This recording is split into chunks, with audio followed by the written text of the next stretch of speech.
नमस्ते, मैं रोशन हरिमकर मेरे नए चैनल पर आपका स्वागत करता हूं। हमने ये चैनल हमारे सभी धर्मों पुस्तकों का चयन करने के लिए बनाया है। इसकी पहली वीडियो में हमने भागवत गीता अध्याय 7 श्लोक 6 से 10 का चयन किया है। आज हम अध्याय 7 श्लोक 11 से 16 का चयन करेंगे। हमारा कार्य अगर अच्छा लगे तो चैनल को लाइक और सब्सक्राइब करें। भगवद गीता अध्याय 7 श्लोक 11। बलम बलवता इच्छा कामराग विवर्जितम धर्म विरुद्धो भूतेषु कामोस्मि भरतर्षभ। अनुवाद। हे भरत श्रेष्ठ, मैं बलवानों का बल हूँ जो इच्छा और वासना से रहित है। मैं वह यौन क्रिया हूँ जो सद्गुण या शास्त्रीय आदेशों के विरुद्ध नहीं है। स्पष्टीकरण। इच्छा उन चीजों के लिए एक सक्रिय लालसा है जो प्राप्त नहीं हुई हैं। जुनून से प्रेरित होकर व्यक्ति इच्छित वस्तुओं को प्राप्त करता है और उनका अनुभव करता है, लेकिन इससे आसक्ति उत्पन्न होती है जो एक निष्क्रिय मानसिक भावना है जो अधिक की प्यास को उत्तेजित करती है। इसलिए जब श्री कृष्ण कामराग विवर्जितम कहते हैं तो उनका अर्थ है जुनून और आसक्ति से रहित अपनी शक्ति की प्रकृति की व्याख्या करते हुए वे कहते हैं कि वे लोगों में शांत और उदात्त शक्ति हैं जो उन्हें अपने कर्तव्यों और जिम्मेदारियों को सफलतापूर्वक पूरा करने के लिए सशक्त बनाती है। जब यौन क्रिया केवल कामुक सुख के लिए की जाती है और उसमें कोई भी विनियामक सिद्धांत नहीं होता है तो उसे पाशविक या पशुवत माना जाता है, जबकि जब गृहस्थ द्वारा संतानोत्पत्ति के लिए किया जाता है तो इसे शास्त्रों के निर्देशों के अनुसार माना जाता है, न कि इसके विपरीत कोई पुण्य।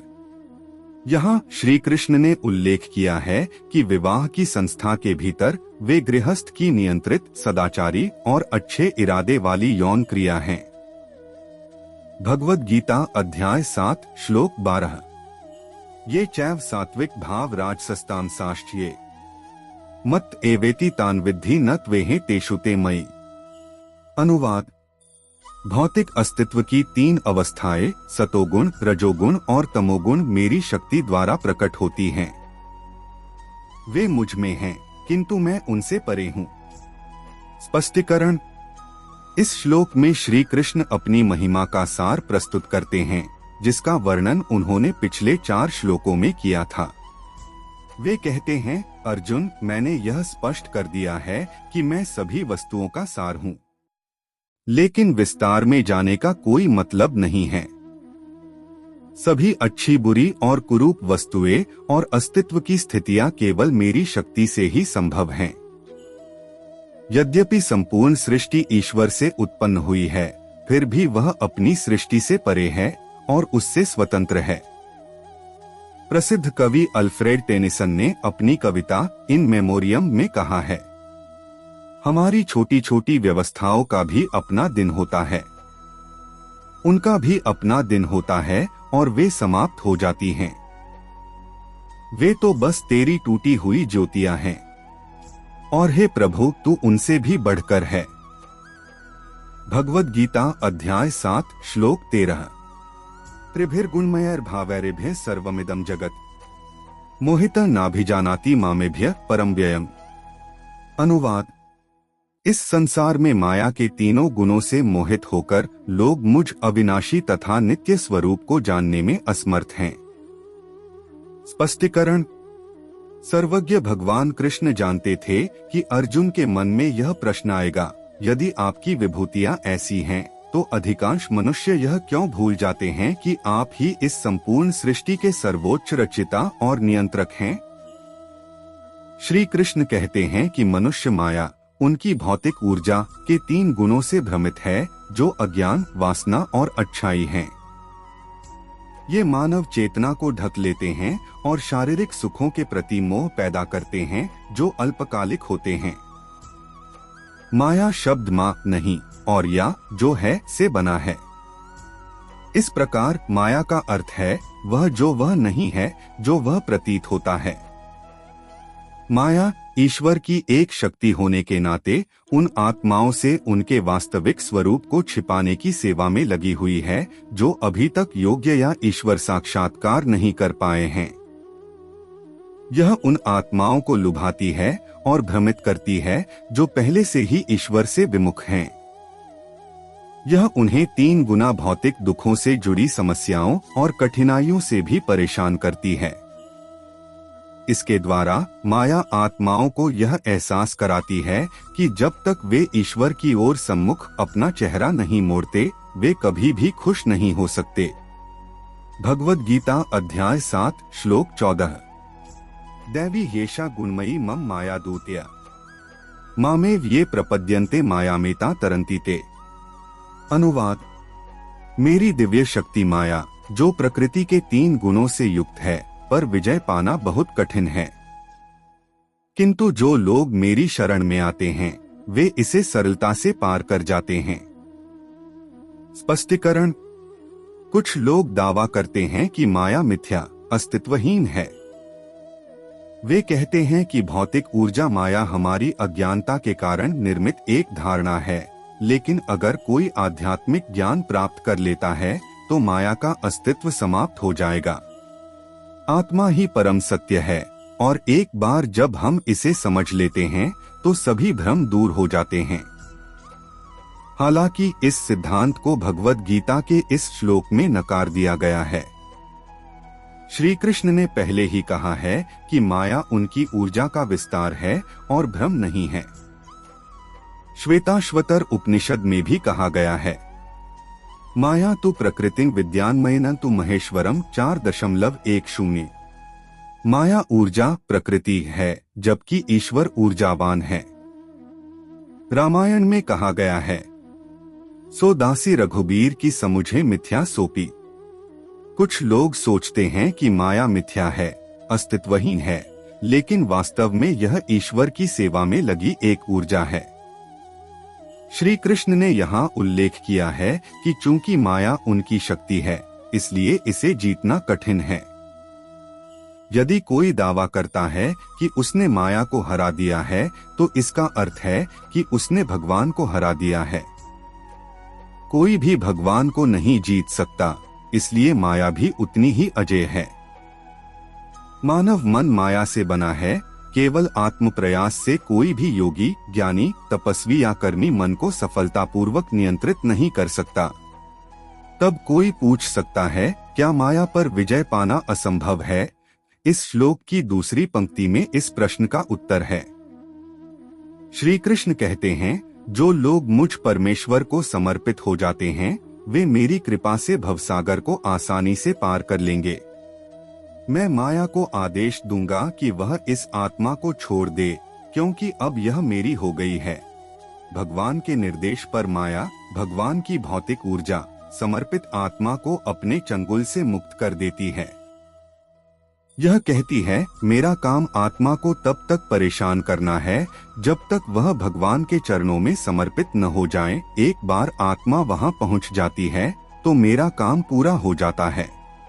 भगवद गीता अध्याय 7 श्लोक 15। नमा दुष्कृतिनो मूढ़ा प्रपद्यन्ते नराधमा मयायापहृत ज्ञान असुरण भावमाश्रिता। अनुवाद: 4 प्रकार के लोग मेरी शरण में नहीं आते, वे जो ज्ञान से अनभिज्ञ हैं, वे जो मुझे जानने में सक्षम होते हुए भी आलसी होकर अपनी निम्नतर प्रकृति का अनुसरण करते हैं, वे जिनकी बुद्धि मोहग्रस्त है, तथा वे जो आसुरी प्रकृति वाले हैं। स्पष्टीकरण: इस श्लोक में श्री कृष्ण कहते हैं कि 4 प्रकार के लोग हैं जो उनकी शरण में नहीं आते। 1. अज्ञानी। ऐसे लोग जिनके पास आध्यात्मिक ज्ञान की कमी है और जो आत्मा के शाश्वत होने और उसका अंतिम लक्ष्य ईश्वर प्राप्ति है के बारे में कुछ भी नहीं जानते। उन्होंने इन अवधारणाओं के बारे में कभी नहीं सुना है या ईश्वर के प्रति समर्पण की प्रक्रिया के बारे में नहीं जानते हैं।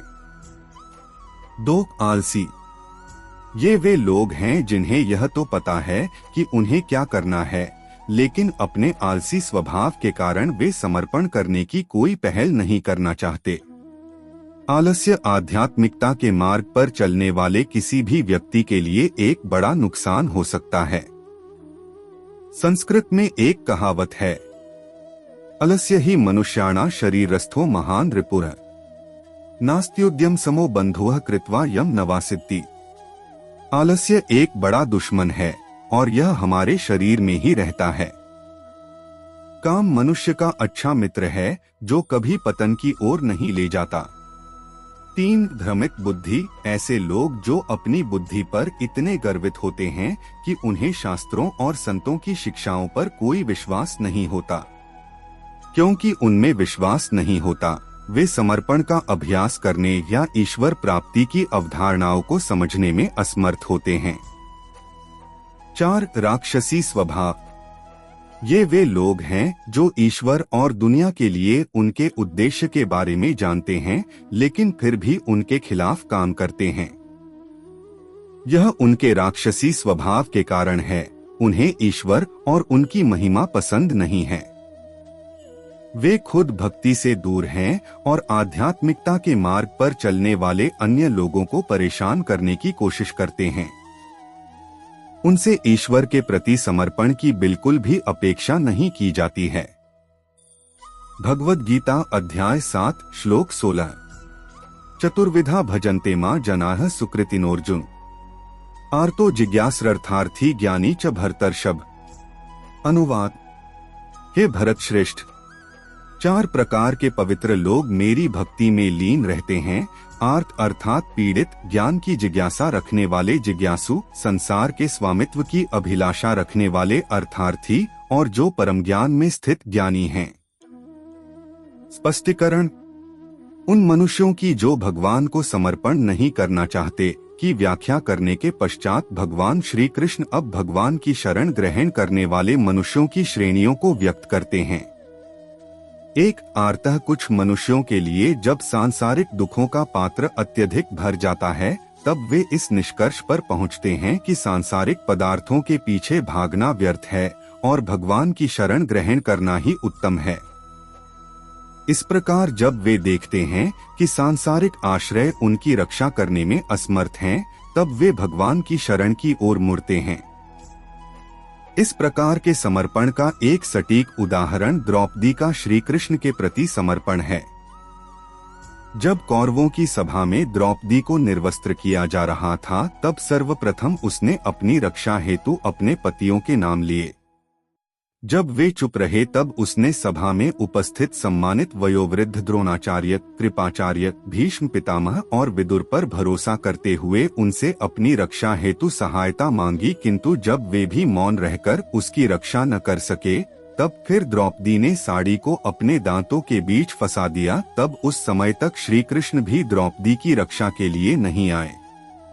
अंत में जब दुःशासन ने एक झटके के साथ उसकी साड़ी को खींचा तो साड़ी दांतों की पकड़ से छूट गई। ऐसी दशा में जब उसे अपनी रक्षा हेतु न तो अपने पतियों पर, न किसी अन्य पर तथा न ही अपनी शक्ति पर विश्वास रहा, तब उसने अपनी रक्षा के लिए श्री कृष्ण के पूर्ण शरणागत होने का निश्चय किया। तब भगवान ने उसकी पूरी रक्षा की। वे वहां प्रकट होकर उसकी साड़ी की लंबाई का विस्तार करते रहे। दुःशासन साड़ी खींचता गया, किंतु इसका कुछ प्रभाव नहीं पड़ा और वह द्रौपदी को निर्वस्त्र करने में विफल रहा। 2 ज्ञान प्राप्त करने वाले जिज्ञासु भगवान को जानने की अपनी जिज्ञासा के परिणाम स्वरूप कुछ जिज्ञासु मनुष्य भगवान की शरण में जाते हैं। उन्होंने आध्यात्मिक जगत में परम आनंद की खोज करने वाले महापुरुषों के संबंध में सुना होता है और यह सब उन्हें भगवान के बारे में जानने के लिए उत्साहित करता है। इसलिए वे अपनी जिज्ञासा को संतुष्ट करने के लिए भगवान की ओर अग्रसर होते हैं। 3 संसारिक संपत्ति की अभिलाषा रखने वाले अर्थार्थी अन्य प्रकार के मनुष्य जिन्हें यह स्पष्ट है कि उन्हें क्या चाहिए और वे यह समझते हैं कि केवल भगवान ही उन्हें मनोवांछित पदार्थ प्रदान कर सकते हैं और इसी कारण से वे कामनाओं की पूर्ति हेतु भगवान की शरण में जाते हैं।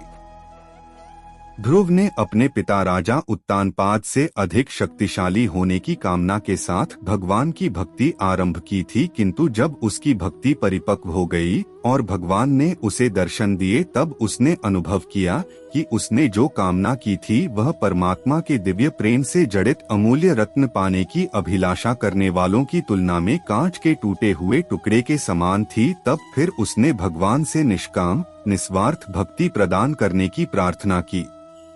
4 ज्ञान में स्थित ज्ञानी मनुष्य अंततः जिन जीवात्माओं को यह बोध हो जाता है कि वे भगवान का अणु अंश हैं और उनका परम धर्म भगवान से प्रेम और उसकी सेवा करना ही है।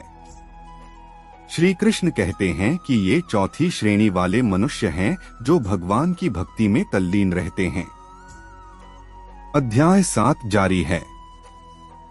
हमारा कार्य अगर अच्छा लगे तो चैनल को सब्सक्राइब करें और अगली वीडियो के लिए बेल आइकॉन दबाएं। आपके महत्वपूर्ण समय के लिए धन्यवाद।